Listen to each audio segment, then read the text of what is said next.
சொல்லுகிறார். இதுதான் சத்தியம். உற்சாம கையை தட்டுங்க. அல்லேலூயா, அல்லேலூயா. நீ பேண்ட் போட்டா என்ன, சாரி போட்டா என்ன? பாவம் செய்தா நீ பேண்ட் போட்டாலும் அடிப்பார், நீ சாரி கொடுத்தாலும் அடிப்பார். அது நமக்கு கிறிஸ்தவர்களுக்கு என்ன தேவை? பாவம் செய்யாத ஒரு வாழ்க்கை தேவை, பரிசுத்தமான ஒரு ஜீவிதம் தேவை, பரலோகம் சொல்லக்கூடிய ஒரு வாழ்வு தேவை. செத்தவரை பேயா போகக்கூடாது, செத்தா பேயா போகக்கூடாது. நான் ஒரு பேய்க்கு பேய் ஓட்ட போகிறேன். ஒரு முறை ஒரு சண்டை, நமக்கு ஆராதனை அந்த காலத்தில் கிடையாது. நான் என் பொண்டாட்டியும் ஒரு குறை ஜோம் பண்ணிட்டு போயிட்டே இருப்போம். ஒரு பேய் ஓடுது, பேய் பிடிச்சிருன்னு கூப்பிட்டாங்க. போனோம், ஒரு வீட்டுக்கு போனோம். அந்த காலத்தில் பொறுது பழக்கம். அந்த பொண்ணுகிட்ட பேசிகிட்ருக்குறோம், அழகாக பேசிகிட்ருக்குறோம். நாங்கள் போனதும் பேயை காணோம். சத்தியத்தை பேசுகிறோம். ஞானஸ்தானம் எடுக்கிறது எப்படி, அதான் சப்ஜெக்டு. முழிஸ்தானம் எடுக்கலாமா, தெளிப்பு ஞானஸ்தானம் எடுக்கலாமா, இல்லை பிறந்த 8ஆம் நாளில் கொடுக்குற ஆர்சி ஞானஸ்தானம் சிறந்ததான். இது 3 கேள்வியை அவர்கள் கேட்டார்கள். 3 கேள்விக்கும் பதில் பேசி கொண்டு இருக்கிறோம். அப்போது அந்த பேய் பிடிக்கப்பட்ட அந்த ஸ்திரீ 2 மறுபடியும் பேயினால் பேச ஆரம்பித்தாள். எப்படி பேச ஆரம்பித்தாள் என்று சொன்னால், நானும் ஞானஸ்தானம் எடுத்தேன். அவள் ஞானஸ்தானம் எடுக்கலைன்னு எனக்கு தெரியும். அவள் தான் ஞானஸ்தானம் எப்படி எடுக்கிறேன்னு கேள்வி கேட்குறது. அப்போ தான் பதில் கொடுக்குறேன். ஆனால் அந்த பொண்ணே கொஞ்சம் சேஞ்ச் ஆகி டப்புன்னு ஆவியில் மாற்றங்கள் உண்டாகி பேச ஆரம்பிக்கிறாள். நானும் ஞானஸ்தானம் எடுத்தேன், யெகோவா ஞானஸ்தானம். உன்னையும் தெரியும் எனக்கு, உன் பொண்டாட்டியும் எனக்கு தெரியும், உன் சபையையும் எனக்கு தெரியும். இன்னும் பேசுது. இது எப்படா இந்த பேசுது? அப்போ இந்த பேய்க்கு குரல் எங்கேயோ கெட்ட மாதிரி இருக்குது, எங்கேயோ கெட்ட குரல். ஏன்னா அந்த பொண்ணுக்கு குரல் டியூன் மாறுது. அப்போ எனக்கு ஆல்ரெடி இந்த வாய்ஸ் எனக்கு தெரியும். அப்போ அந்த வாய்ஸில் இந்த பொண்ணு பேசுது. அப்போ யார் நீ இன்னும் திரும்ப கேளுமா? மறுபடியும் எத்தான் சொல்லுவோம், உன்னையும் எனக்கு தெரியும், உன் பொண்டாட்டியும் எனக்கு தெரியும், உன் சர்ச்சையும் தெரியும், நான் ஞானஸ்தானம் எடுத்திருக்கிறேன் யெகோவா சபையில். சரி, இதுக்கு மேலே பேச விரும்பலை. உடனே ஜெபம் பண்ணுவோம். ஒரு கப்பு தண்ணியை கொண்டு வர சொன்னேன். எல்லோரும் முழங்கால் படிடுவோன்னு சொன்னதும் அந்த பொண்ணு தான் முதல்ல முழங்கால் படிட்டுறா. கொஞ்சம் கூட தூக்கி வாரி போட்டது அந்த பொண்ணு தான் முதல்ல முழங்கால் படுதா. சரி, பாட்டு பாடி ஜெபம் பண்ணலான்னு இல்லைண்டு அப்படியே நான் ஆயத்தப்படுக்கு முன்னாடி அவன் முதல்ல பாட்டு பாடி ஜெபம் பண்ணுறா. எப்படி பாட்டு பாடினான்னு தெரியுமா? நான் பாடுற பாட்டை அன்னைக்கு அவள் பாடி காட்டினான். பிதாவே ஆராதிக்கின்றோம், இயேசுவே பறிக்கின்றோம், ஆவியானவரே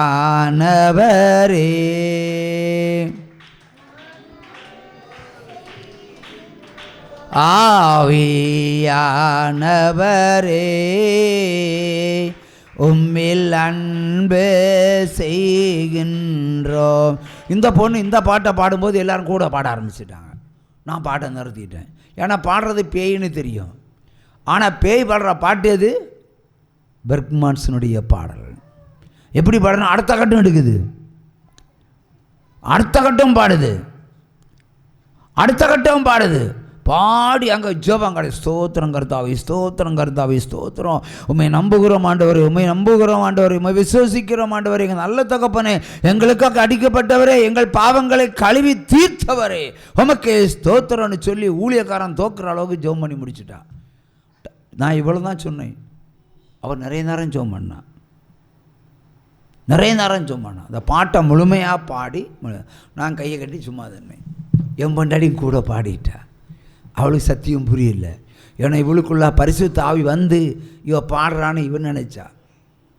இவளும் கூட பாடிட்டா. பாடி முடிஞ்சதும் தண்ணியை எடுன்னு சொல்லியாச்சு. தண்ணி எடுத்தாச்சு. என்னுடைய ஆள்காட்டி விரல தண்ணியில் ஒரு போடு போட்டாச்சு. ரத்தமாக மாறியாச்சு. என் நாமத்தை சொல்லி பொய்யா ஜெபிக்கிற பொல்லாத அந்த கிறிஸ்துவின் ஆவியை உன்னை சுட்டரிக்கிறே என்று தண்ணியை மூஞ்சில விட்டதும் எரிகிறது எரிகிறதுன்னு சொல்லுதான். என்னை விடு, நான் போகிறேன், என்னை விடு.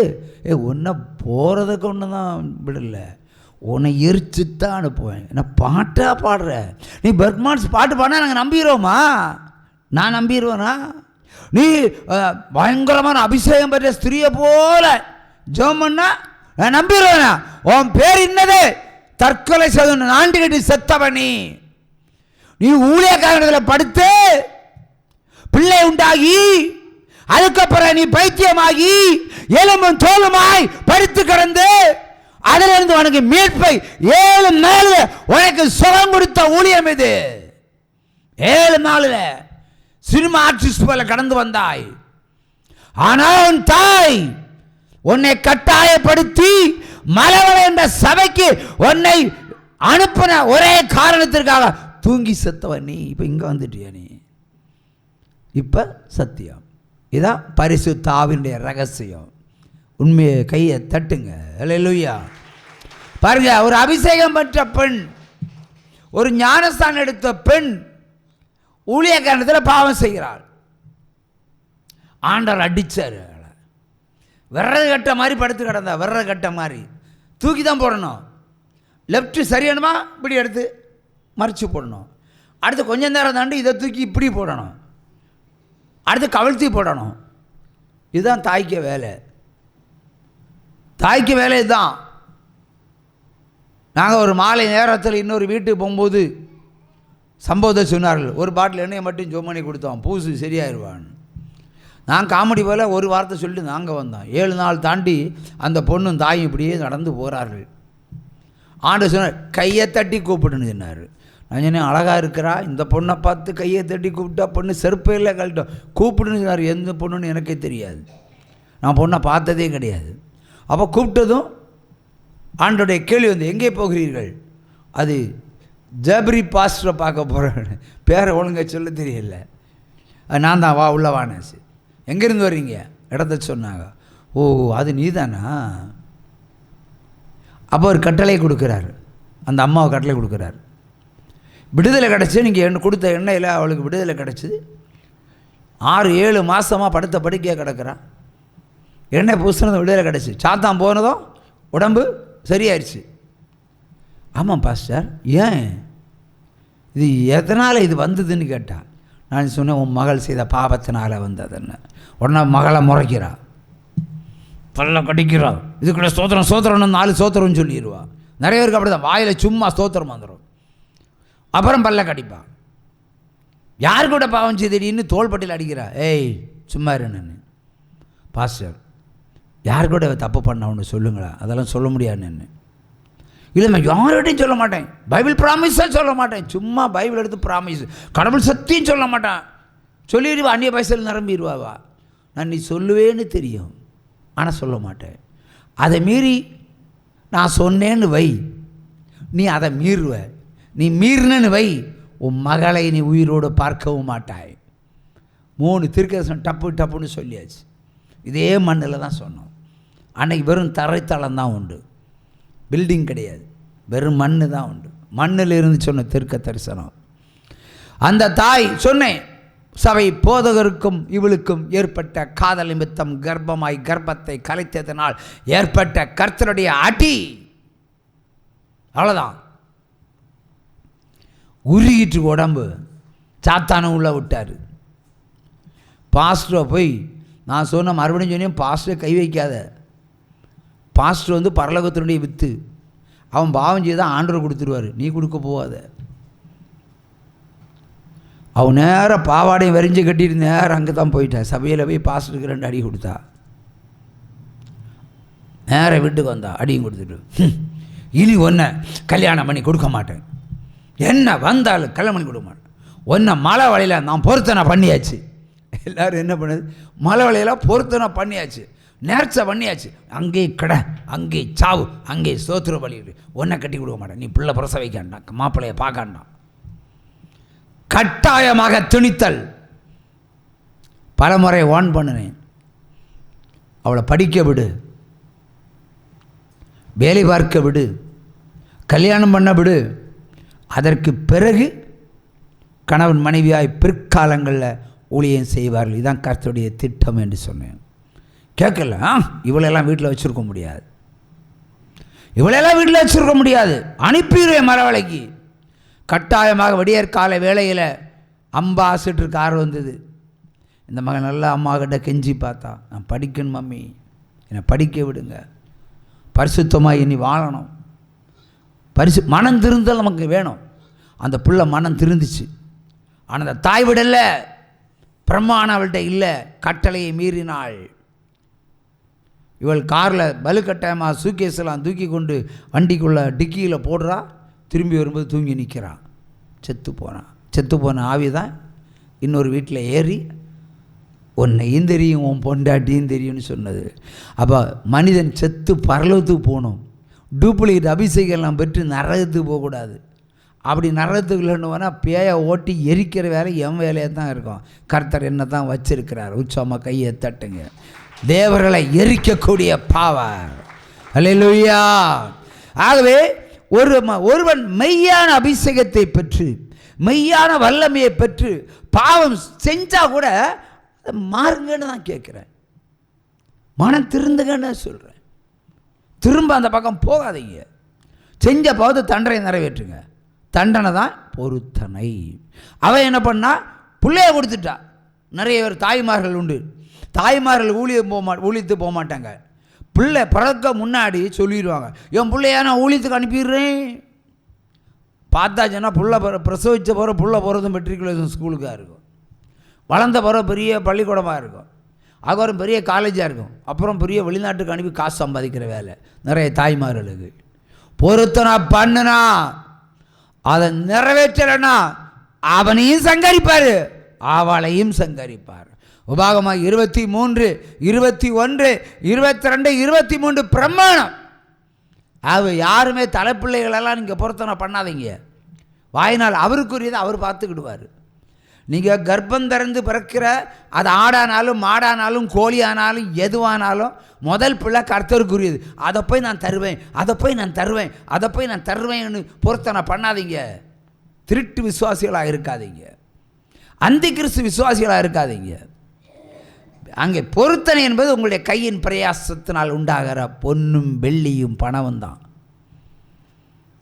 காணிக்கை என்பது முதல் பிள்ளைகள், அது கர்த்தருக்குரியது. அவர் சொல்லிட்டார், கர்ப்பம் திறந்து பிறக்கிற முதல் தலைச்சான் பிள்ளை என்னுடையது. ஆணாகிலும் பெண்ணாகிலும் அது மொண்டியானாலும் முடவானாலும் அது எனக்குரியது, நீங்கள் வச்சிருக்கக்கூடாது.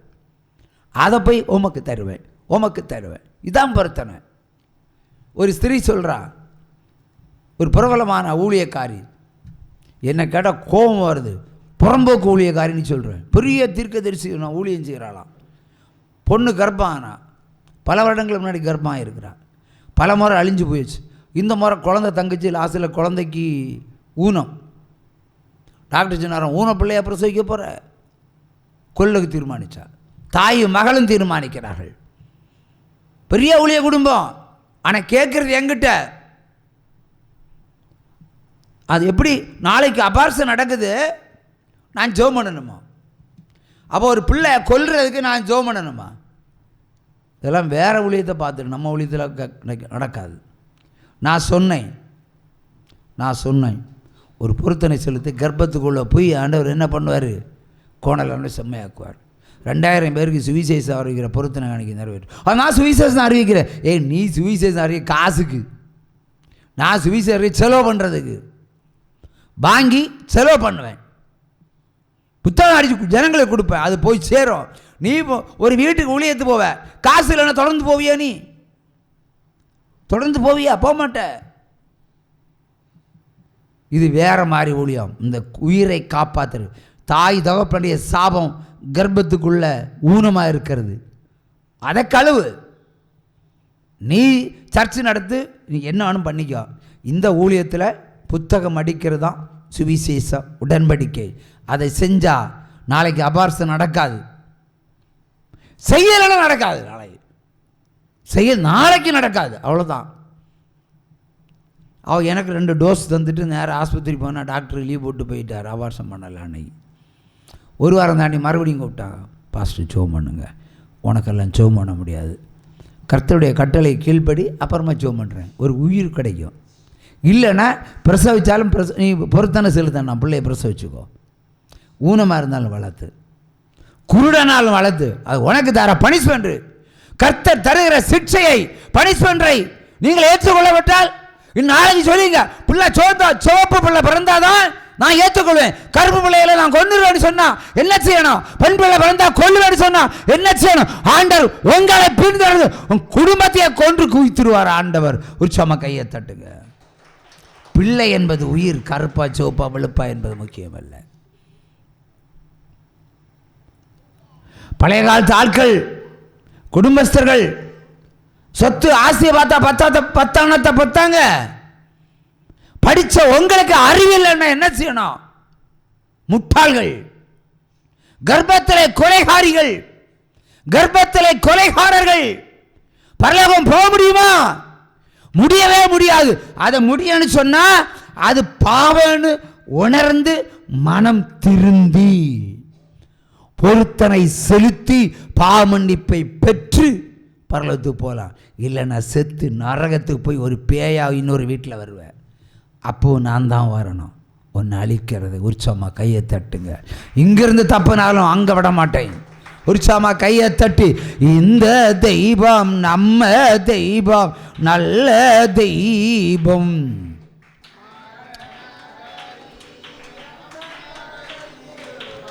அல்லேலூயா, அல்லேலூயா. மரண பரியந்த நடத்துகிற தேவன் மேல வைக்கிற நம்பிக்கையில ஒரு சதவீதம் கூட இருக்கக்கூடாது. ஏன் 3 மாசத்துல பிள்ளைய ஸ்கேன் பண்ணும்போது ஒரு குறை இருக்கும், 4ஆம் மாசம் இருக்காது. நீ 3 மாசத்துல கொண்டு போடுற, கொலைகாரி தானே. நீ ஸ்கேன் பண்ணி நல்ல ரெட்டு பெண்ணு நல்லா சூப்பராக இருந்தால் மட்டும்தான், அது ஆம்பளை இருந்தால் நான் பத்துக்கிடுவேன், இல்லைன்னா கர்ப்பத்திலே கொன்னுருவேன் இன்னும் சொன்னால் என்ன அர்த்தம்? பாவம் செய்த அத்தனை பேர் ஆண்டவர் கொல்ல ஆரம்பித்தா ஒத்த வரத மிச்சம் இருக்க மாட்டான். மனம் திறந்தன மட்டும்தான்